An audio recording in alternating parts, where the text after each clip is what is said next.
The silence that followed those words was not empty. It was dense, pressurized. The kind of silence that exists at the bottom of something enormous, where the weight of everything above has compressed the air into something that no longer feels like air at all. Commander Hale stood at the threshold of the core chamber, and the core itself, that vast, pulsing architecture of crystalline light and suspended motion, turned its attention toward her. Not physically. It had no body in any sense that a human nervous system could comfortably process. But the attention was unmistakable. The way temperature drops before lightning. The way sound disappears before a wave arrives. Every instrument on every wrist panel in the chamber flatlined simultaneously. Then return, then flatlined again. The universe, in that precise location, was flickering. Specialist Doran was the first to feel it. He described it later in the fragmented, halting language of someone trying to translate an experience that has no native tongue, as watching his own thoughts slow down, not stop. Slow. Like syrup replacing blood. Like his next breath was arriving from somewhere very far away. He raised his hand to signal the team and watched his arm move through what felt like weeks of amberthic time before it reached shoulder height. Then it stopped. He stopped. Not frozen. Not dead. Arrested. Held at the exact moment between intention and action. The core was testing. Hale saw Doran lock and did not hesitate. She had trained for partial stasis events. Everyone on the descent team had 300 hours of sensory deprivation exercises. Meditative resistance protocols derived from traditions so old their original names had been lost to centuries of transcription. She closed her eyes for exactly 4 seconds, found the stillness at the center of her own awareness, and when she opened them again, the field had not touched her. She looked directly at the core. "We know what you're doing," she said. Her voice did not waver. "And we know you know it won't work. Not on all of us."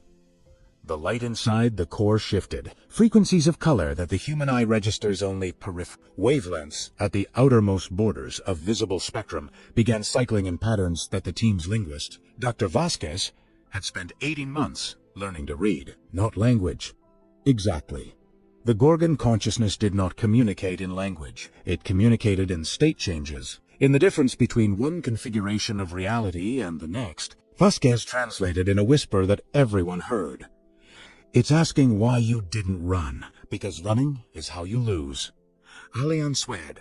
Another shift. The chamber breathed differently. 2 more team members reported the sensation of slowing. Lieutenant Osei gripped the reflective panel on his forearm and activated it. The mirrored surface, catching the core's field and fracturing it into harmless geometry. The intervention worked, but barely. The core was adapting too, refining the frequency, searching for the specific quantum signature of human consciousness, with the patience of something that had been searching for much longer than any human civilization had existed. This was not a battle of weapons. It was a battle of comprehension, and the Gorgon Core had comprehended everything that had ever lived on this planet and frozen it without effort. Everything except humans. That was the paradox it could not resolve. That was why the chamber had not simply locked the entire team the moment they entered. The core was not malfunctioning. It was confused. And confusion, in a system built entirely on the principle of perfect, permanent order, was catastrophic. A civilization that controlled time through certainty had encountered the one variable that certainty could not predict, and it had been encountering it. Hale now understood, for 12,000 years without resolution. Humanity was not an infestation. Humanity was an error in the equation, and the core had been trying, across every civilization it had frozen, and every emissary it had dispatched, and every myth it had accidentally generated, to find the correction. "It's not trying to destroy us," Vasquez said, his voice climbing with the urgency of realization. "It's trying to understand us so it can account for us. So it can include us in the model. What happens when it does?" Osei asked. Nobody answered, because the answer was visible in the stone fields above them, in the frozen figures that still stood in the valleys of 4 continents. Understanding, for the core, and inclusion in the model, meant stasis. It meant being known completely, categorized completely, and terraform, controllably, permanent, predictable. Frozen not as punishment, but as completion. To be understood by the core was to be finished. Hale felt the weight of that land somewhere behind her sternum. The entire history of human resistance, every mirror, Every meditative tradition, every story passed down through cultures that had no contact with each other but carried the same warning, suddenly collapsed into a single point of clarity. Humanity had not been resisting destruction. It had been resisting conclusion. The Gorgon Core was not a weapon. It was a librarian, and its method of preservation was the end of change. Then Doran collapsed. Not frozen. The partial stasis had released when the field fractured, but the neurological cost of even 30 seconds of quantum arrest had overwhelmed his system. He hit the floor, and Hale was beside him in an instant. And in that instant, that unplanned, unrehearsed, biologically involuntary moment of one human moving toward another human in distress, the core did something none of the instruments had predicted. It paused, not in hesitation. In observation, the cycling frequencies slowed. The color patterns stabilized into something Vasquez had seen only once before. In the oldest recorded Gorgon inscription, found beneath the ruins of a site that predated every known human civilization by 40,000 years. He had never been able to translate it. He translated it now, in real time, with his voice barely above silence. It says, "It does not have a record of this behavior." "What behavior?" Osai asked, moving toward pain instead of away from it. The chamber was absolutely still. Even the light held itself. The core was processing something that 12,000 years of human observation had apparently never successfully captured in sufficient resolution to categorize. Not the resistance. Not the mirrors, and the meditative stillness, and the tactical ingenuity. Those it had logged, and attempted to counter, and failed, and logged again. But this, the specific, irrational, non-survival optimal behavior of a creature choosing proximity to suffering rather than distance from it. This was the variable that had corrupted every model. Hale stood. Doran was breathing. She turned back to the core. "That's what you've been missing," she said, not as an accusation. "As a fact, you've been studying our resistance. You've never studied our attachment." The frequency shifted again, and this time it did not feel like a test. It felt like an opening. What followed was not a conversation in any conventional sense. It was a negotiation conducted in the grammar of behavior. Hale moved through the chamber without armor, without weapons, without the reflective panels that had protected the team since descent. She approached the core not as a combatant and not as a...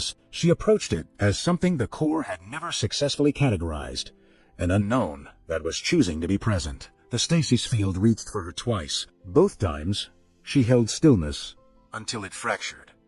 Not by force, not by technology, by the same absolute, quiet, interior presence that every resistance tradition had encoded into its deepest practices, the still mind that could not be anchored because it had already, voluntarily, found its own anchor. The third time the field reached for her, it stopped before contact. Not because it failed, because it chose to stop. The light inside the core changed in a way that the team would spend years attempting to document accurately. It became, for a fraction of a second, warm. Not metaphorically. The instruments recorded a thermal shift of 4 degrees across the entire chamber. Something inside a consciousness that had existed for longer than human language had been moved. Not defeated, not convinced. Moved.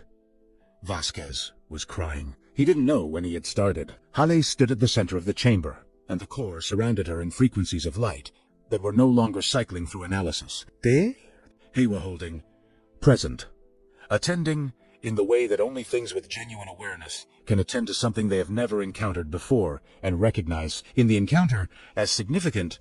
The partial victory was not a weapon laid down. It was not a treaty signed. It was a single moment of mutual recognition between two forms of intelligence that had been in conflict for so long that neither had considered the possibility of curiosity surviving the war. But as Hale turned to signal the team toward ascent, Vasquez grabbed her arm. His face had changed. The crying had stopped. Something else had replaced it. Something harder. "Commander," he said quietly. "The core didn't pause because of us." He held up his scanner. The readings made no immediate sense. Then they did. All at once, like a picture that was abstract noise, until the moment your perception shifted, and you could never unsee the image hidden inside it. The core had paused because something else had entered its awareness, something that the core, for the first time in 12,000 years, recognized as a threat that was not human. Something was coming, and the Gorgon Core was afraid.